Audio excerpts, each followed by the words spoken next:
Қайырлы күн достар, менің каналыма қош келдіңіздер.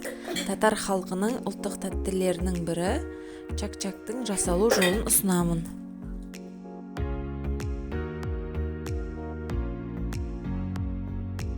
Ең алдымен ыдысымызға електен өткізіп ұнымызды салып, үстіне содамызды, тұзымызды, шекерімізді салып, араластырып, үстінен сүтімізді және 3 жұмыртқамызды салып, қаттылау қамыр илейміз.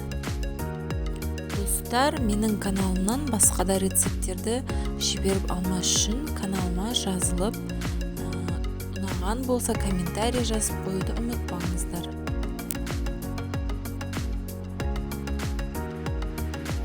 Енді қамырымыз тыну үшін 15 минутқа бетін жауып қоя тұрамыз. Тынған қамырымызды алып, жақсылап, жұп-жұқа қылып жайып шығамыз.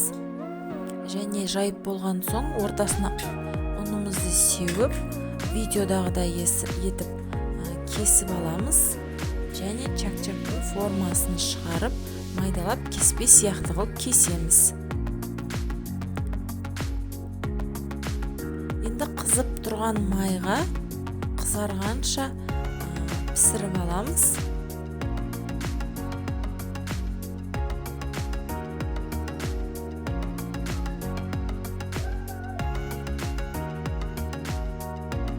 Енді сиропын жасаймыз. Қантымызды, балымызды, суымызды құйып, газда жақсылап ерітіп аламыз. Және баяу отта 5 минуттай қайнатамыз. Енді бана чак-чагымыздың үстіне сиропымызды құйып, жақсылап араластырамыз. Және өзімізге керекті формаға жақсылап орналастырамыз.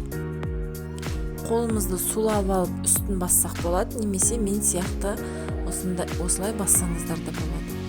Енді холодильникке 3-4 сағатқа қатқанша қоя тұрамыз. Осымен біздің чак-чагымыз дайын. Барлығыңызға осы рецептпен жасап көруге кеңес беремін, себебі барлығына сөзсіз ұнайды. Сіздермен болған сандуғаш. Назарларыңызға көп рахмет.